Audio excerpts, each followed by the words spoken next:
Perkenalkan, nama saya Christian. Di sini saya akan menjelaskan mengapa dianggap penting pendidikan multikultural di Indonesia.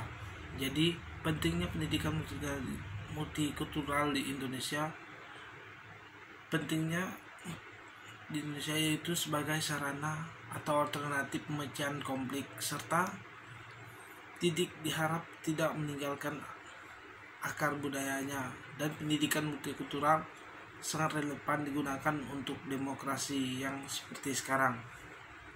Yang pertama itu sebagai sarana alternatif, jadi pemecahan konflik penyelenggaraan pendidikan multikultural di Indonesia diakui dapat menjadi solusi nyata bagi konflik dan demonstrasi yang terjadi di masyarakat, khususnya di masyarakat Indonesia yang terdiri dari berbagai macam unsur sosial dan budaya. Dengan kata lain, pendidikan multikultural menjadi sarana alternatif pemecahan konflik sosial budaya struktur kultural masyarakat Indonesia yang amat beragam, menjadi tantangan bagi dunia pendidikan untuk mengolah perbedaan tersebut menjadi suatu aset, bukan sumber pemecahan. Jadi saat ini pendidikan multikultural mempunyai dua tanggung jawab besar, yaitu menyiapkan bangsa Indonesia untuk menghadapi arus budaya luar di era globalisasi dan menyatukan bangsa sendiri yang terdiri dari berbagai macam budaya. Pada kenyataannya, pendidikan multikultural belum digunakan dalam proporsi yang benar, maka sekolah dan perguruan tinggi sangat instruksi pendidikan dapat mengembangkan kurikulum pendidikan multikultural dengan model yang masing-masing sesuai dengan ekonomi pendidikan atau sekolahnya sendiri. Jadi model-model pembelajaran mengenai kebangsaan memang sudah ada, namun hal itu kurang untuk dapat dihargai perbedaan masing-masing suku, budaya maupun etnis. Hal ini dapat dilihat dari munculnya berbagai konflik dari realitas kehidupan berbangsa dan bernegara. Hal ini bahwa pemahaman yang mengenai toleransi di masyarakat masih sangat kurang. Jadi yang kedua itu pentingnya pendidikan multikultural di Indonesia itu agar peserta didik tidak meninggalkan akar budayanya.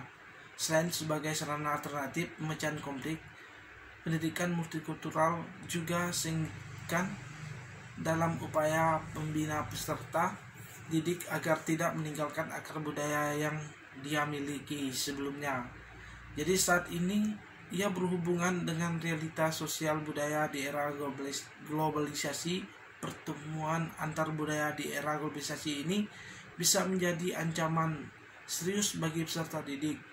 Untuk menyikapkan realitas tersebut, peserta didik tersebut hendaknya diberikan pengetahuan yang beragam, sehingga peserta didik tersebut memiliki kemampuan global termasuk kebudayaan.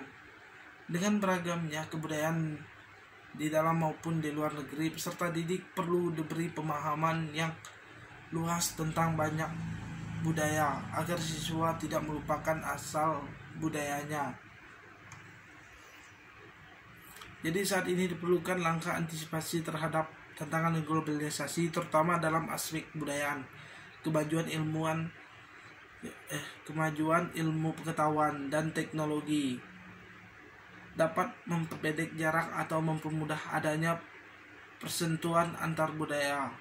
Jadi tantangan dalam dunia pendidikan kita saat ini sangat berat dan kompleks, maka upaya untuk mengantisipasinya harus dengan serius dan sertai solusi yang konkret.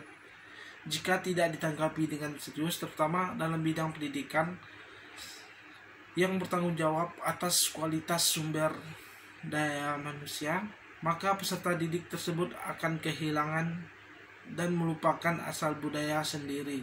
Sehingga dengan pendidikan multikultural itulah diharapkan mampu membangun Indonesia yang sesuai dengan kondisi masyarakat Indonesia saat ini.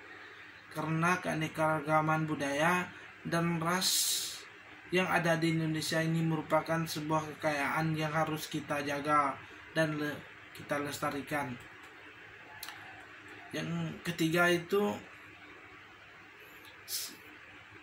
pendidikan multikultural itu sebagai landasan atau pengembangan kurikulum nasional pendidikan multikultural sebagai landasan pengembangan kurikulum yang menjadi sangat penting apabila dalam memberikan sejumlah materi dan isi pembelajaran yang harus dikuasai oleh peserta didik dengan ukuran dan tingkatan tertentu. Dalam pengembangan kurikulum berdasarkan pendidikan yang dapat dilakukan itu, yang pertama itu mengubah filosofi kurikulum yang berlaku secara serentak seperti menjadi filosofi pendidikan yang sesuai dengan tujuan visi misi yang menjadi pendidikan dan unit pendidikan.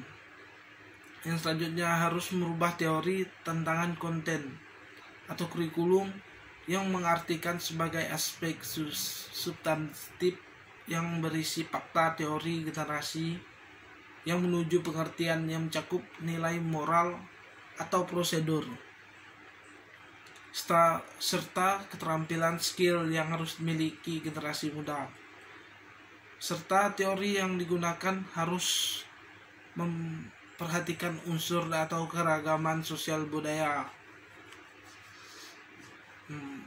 Dalam proses belajar mengajar dikembangkan harus berdasarkan cara belajar kelompok dan bersaing secara kelompok dalam situasi yang positif. Dengan cara tersebut perbedaan antar individu dikembangkan sebagai suatu kekuatan kelompok dan siswa terbiasa untuk hidup dengan keanekaragaman budaya. Serta evaluasi yang digunakan harus melalui keseluruhan aspek kemampuan dan kepribadian peserta didik sesuai dengan tujuan dan konten yang dikembangkan. Yang keempat itu menuju masyarakat Indonesia multikultural. Intinya dari cita-cita atau reformasi pendidikan Indonesia dapat mewujudkan masyarakat atau peserta didik yang demokratis serta ditegakkan hukum, supremasi keadilan, pemerintah yang bersih dari segala KKN, yang terwujudnya keteraturan sosial serta rasa aman dalam masyarakat ataupun di lingkungan sekolah, yang menjamin kelancaran produktivitas warga atau masyarakat dan kehidupan ekonomi masyarakat rakyat Indonesia. Jadi corak masyarakat Indonesia yang Bhinneka Tunggal Ika bukan hanya merupakan keanekaragaman saja, melainkan juga menyangkut tentang keanekaragaman budaya yang ada di dalam masyarakat Indonesia menyeluruh atau eksistensinya menghormati dan toleransi antar kebudayaan satu sama lain. Berbagai konsep relevan yang multikulturalisme antara lain dalam demokratis, keadilan dan hukum, nilai-nilai budaya dan etnis, kebersamaan dalam perbedaan sederajat suku bangsa kebudayaan serta suku bangsa keyakinan, ungkapan atau budaya serta konsep-konsep yang relevan. Jadi sekian materi yang saya jelaskan tentang pentingnya pendidikan multikultural di Indonesia. Terima kasih.